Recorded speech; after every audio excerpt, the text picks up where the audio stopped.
Hello friends, very good morning. आज के video में हम बात करेंगे यहाँ पे LDC AME AWM, that is assistant mechanical engineer और असिस्टेंट वर्कशॉप मैनेजर, जिसका एग्ज़ाम सदर्न रेलवे द्वारा कंडक्ट कराया गया था ऑन द डेट 17 अगस्त 2021 में पूछे गए मैकेनिकल सेक्शन के कुछ क्वेश्चंस को डिस्कस करेंगे। तो प्लीज़ वीडियो को पूरा देखिएगा और साथ में हमारे चैनल रेलवे पार्टनर को सब्सक्राइब करिएगा। अगर वीडियो अच्छा लगे तो उसे प्लीज़ अपने फ्रेंड्स और कोलीग्स के साथ शेयर कीजिएगा। तो स्टार्ट करते हैं आज का यह सेशन। इसमें सबसे पहला क्वेश्चन है मैक्सिमम स्पीड ऑफ WDP-4D और WDP-4B लोकोमोटिव्स। तो यहाँ पे WDP-4D का जो हॉलेज पावर है वह कितना है 4500 HP। तो इसका जो मैक्सिमम स्पीड होता है वह 150 kmph 150 kmph 150 kmph to 180 kmph तक जो है तो मैक्सिमम यह 180 kmph तक होता है। ठीक है, 150 kmph 180 kmph तक ट्रायल किया गया था और इसको भी 150 kmph तक रन किया जा सकता है। इसके अलावा बात करें अगर यहाँ पे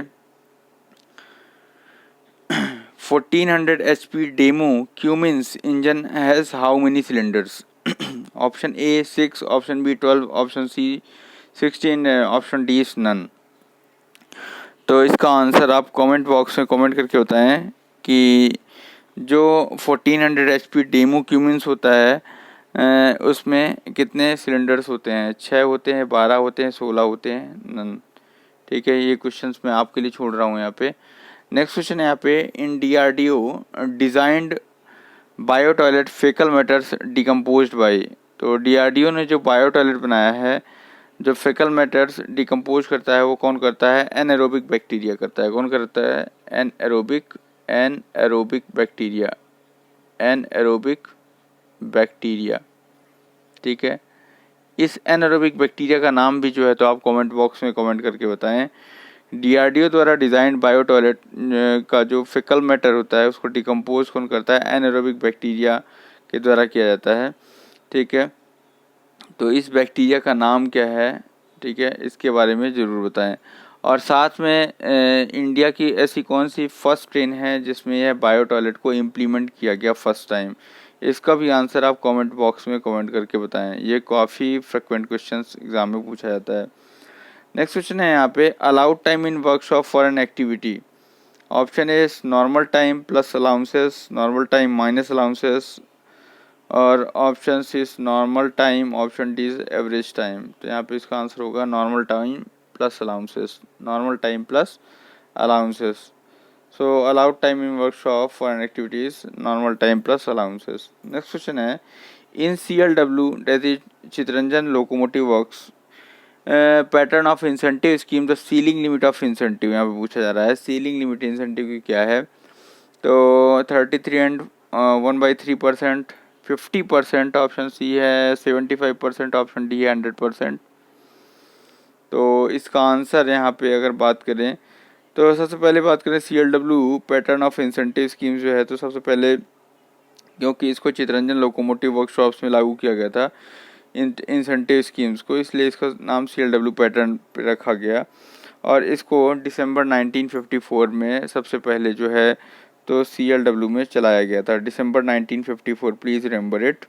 इसके अलावा 1957 में फिर इसको सभी प्रोडक्शन यूनिट्स में चला दिया गया और 1960 से जो है तो सभी वर्कशॉप्स में इसको लागू कर दिया गया।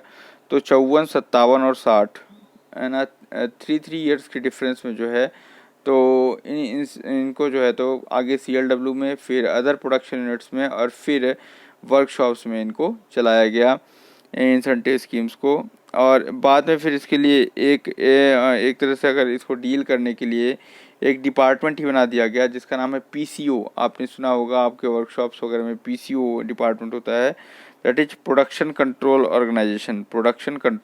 ऑर्गेनाइजेशन। ठीक है, तो इसके अकॉर्डिंग जो है यहाँ पे अगर बात करें तो 3 तरह के वर्कर्स होते हैं। एक डायरेक्ट वर्कर्स होते हैं, इनडायरेक्ट वर्कर्स होते हैं और एजेंशियल इनडायरेक्ट वर्कर्स होते हैं। ठीक है, तो आप किस कैटेगरी के वर्कर्स हैं? प्लीज़ कमेंट बॉक्स में कमेंट करके बताएं। इसके अलावा अगर हम सीलिंग लिमिट की बात करें तो इसके लिए जो सीलिंग लिमिट होती है वो कितनी होती है, 50% होती है। ठीक है, नेक्स्ट क्वेश्चन है coaches and wagon after POH इन वर्कशॉप्स आर सर्टिफाइड बाई। ठीक है, जितने भी वैगन्स हैं अगर उनका POH कंप्लीट कर दिया जाता है वर्कशॉप्स में तो उसको सर्टिफिकेशन जो होता है फाइनल वह कौन प्रोवाइड करता है? Option divisional TXR, option B neutral TXR, option C SSC general and option D deputy CME। तो इसका आंसर होगा neutral TXR, that is NTXR। Okay, next question यहाँ पे है question 7, job card. Job card के बारे में पूछा जा रहा है। यह जो है तो basically production planning and control से रिलेटेड क्वेश्चन है, job card and route card. तो job card is option A SRF 5, SRF 6, SRF 7, SRF 8। तो job card is nothing but SRF 8। SRF 8 is job card. ठीक है, इसके अलावा अगर बात करें यहाँ पे रूट कार्ड की बात की जा रही है तो रूट कार्ड क्या है? SRF 2, SRF 3, SRF 4, SRF 5। तो SRF 4 is a root card. SRF 4 क्या है? रूट कार्ड है। ठीक है, SRF 1 की बात करें अगर तो स्क्रॉल शीट है ना। SRF 1 क्या था? स्क्रॉल शीट था। ठीक है, जो कि पिछले एग्जाम में आ चुका है। नेक्स्ट है wheels of LHV coach uses which type of bearing. Bearing की बात की जा रही है यहाँ पे। तो LHV कोचेस में बेसिकली जो बियरिंग यूज़ की जाती है वो सभी को पता है CTRV बियरिंग्स यूज़ होता है। और इसका अगर फुल फॉर्म बताऊँ मैं तो cartridge tapered roller bearing. Cartridge tapper roller bearing का यूज़ किया जाता है जितने भी LHV कोचेस के व्हील्स होते हैं तो उनमें। ठीक है, तो ये क्वेश्चंस भी काफ़ी इंपॉर्टेंट है, काफ़ी रिपीटेड क्वेश्चंस है, फ्रिक्वेंट टास्क पूछा जाता है। नेक्स्ट है POH periodicity of BOXN wagon. तो बॉक्सन वैगन की जो POH पीरियोडिसिटी पूछा जा रहा है 3.5 ईयर, 4 ईयर, 4.5 ईयर, 8 ईयर्स। तो इसका आंसर होगा 4.5 year. 4.5 year is the right answer. ठीक है, 4.5 ईयर मीन्स कितने मंथ हो गए? That is 12 4 48। ठीक है, 48 + 6 54। ठीक है, तो 18 मंथ में जो है तो इसका अगर बात करें तो अपना ROH बनेगा और 4.5 ईयर्स में इसका POH हो जाएगा। ठीक है, नेक्स्ट क्वेश्चन की बात करें यहाँ पे IOH periodicity of ICF coach और बोगी। तो IOH पीरियोडिसिटी जो होता है इसका कितना होता है? ICF बोगी का 9 मंथ होता है। कितना होता है? 9 मंथ। ठीक है, नेक्स्ट क्वेश्चन पूछा जा रहा है यहाँ पे SS2। SS का मतलब यहाँ पे है शॉप शेड्यूल से है। Shop schedule 2 periodicity of LHV coaches की बात की जा रही है। तो जैसा कि पता है अगर पीरियोडिसिटी ऑफ जो जितना मेंटेनेंस होता है LHV कोचेस का उसमें बेसिकली D1, D2, D3 तीन तरह का शेड्यूल होता है, that is trip schedule, monthly schedule और 6 मंथली शेड्यूल। और इसके अलावा ये तो तीनों जो होते हैं बेसिकली डिपो में जो पिट लाइंस होती है, और पिट लाइन में D1, D2 होता है और 6 लाइन में जनरली D3 होता है। इसके अलावा अगर बात करें तो वर्कशॉप में जितने शेड्यूल होते हैं SS1, SS2 और SS3 वो वर्कशॉप में होते हैं। ठीक है, तो ट्रिप शेड्यूल आपको पता है एवरी ट्रिप पर वीकली हो जाता है। मंथली शेड्यूल जो होता है 30 डेज ±3 डेज जैसा भी है। 6 मंथली शेड्यूल जो होता है वह 6 मंथ पे होगा ±15 दिन इधर उधर हो सकता है। इसके अलावा अगर बात करें तो SS1 जो होता है वह 18 मंथ होता है ±30 डेज। 18 मंथ ±30 डेज और 6 लाख किलोमीटर जो भी पहले आए। ठीक है, SS1 के लिए भेज देते हैं 18 मंथ ±30 डेज, एक मंथ ऊपर नीचे हुआ। SS2 जो होता है एक तरह से अगर बात करें यहाँ पे तो 3 इयर्स में होता है। SS2 कितने में होता है? 3 इयर्स में होता है। 3 years means 36 month. 3 years means 36 month और 12 लाख किलोमीटर। 12 लाख किलोमीटर जो भी पहले हुआ उसमें हो जाएगा। और SS3 की बात करें अगर तो shop schedule SS3 that is 6 years में होगा और 24 lakh kilometre earned which ever is earlier. ठीक है, तो इस तरह से हमने देखा यहाँ पे। ठीक है, जितने भी शेड्यूल्स थे तो इसमें SS2 जो शेड्यूल है वह 36 मंथ में होगा। ठीक है, और 12 लाख किलोमीटर जो भी पहले आएगा। ठीक है, इसके अलावा पेंटोग्राफ की बात की जा रही है क्वेश्चन नंबर 13 में। पेंटोग्राफ क्या है? तो पेंटोग्राफ है एसोसिएटेड विथ व्हाट। देखा है आपने AC लोकोज जितने भी होते हैं तो उनमें जो होता है पावर OHE से पावर ट्रांसमिशन करने के लिए, जिससे ट्रेन में लाइटिंग्स वगैरह जो है तो प्रोवाइड की जा सके, तो पेंटोग्राफ का यूज़ किया जाता है। तो AC लोगों के साथ यह जो है तो बेसिकली अटैच होता है। ठीक है, इसके अलावा अगर बात करें LHV coaches uses which type of braking system, तो इसका आंसर है डिस्क ब्रेक। इसका ऑप्शन जो था यहाँ पे, इसका बहुत बड़ा क्वेश्चन था, मैंने इसको शॉर्ट फॉर्म में लिखा है, और इसका आंसर जो होगा यहाँ पे, इसमें डिस्क में ब्रेक लगता है, इसलिए डिस्क ब्रेक है यहाँ पे। नेक्स्ट है क्वेश्चन नंबर 15, पूछा है 5S technique develop in which country. काफ़ी इंपॉर्टेंट क्वेश्चन है। 5S टेक्निक्स का वर्कशॉप और डिपोज जहाँ भी प्रोडक्शन यूनिट्स है, सब जगह काफ़ी इम्पॉर्टेंट्स है, इसका यूटिलाइजेशंस है टू काफ़ी इन्वेंट्री कंट्रोल में काफ़ी काम आता है। अगर बात करें तो 5S टेक्निक जो होता है बेसिकली वह है जापान से लिया हुआ है। कौन सी कंट्री से लिया गया है? जापान से। और इसमें 5S जो है, इनका वर्ड का मीन्स भी है। सबसे पहला वर्ड है सीरी। आपने सुना होगा सीरी, दैट मीन्स शॉर्ट। सीरी मीन्स होता है शॉर्ट, सीरी मीन्स होता है शॉर्ट। ठीक है, इसके अलावा सीटॉन होता है। सीटॉन मीन्स होता है set in order, set in order, that is seiton, set in order. इसके अलावा जो होता है वह है सीसो होता है। सीसो दैट मीन्स साइन। सीसो का मतलब क्या होता है? शाइन, चमकाना।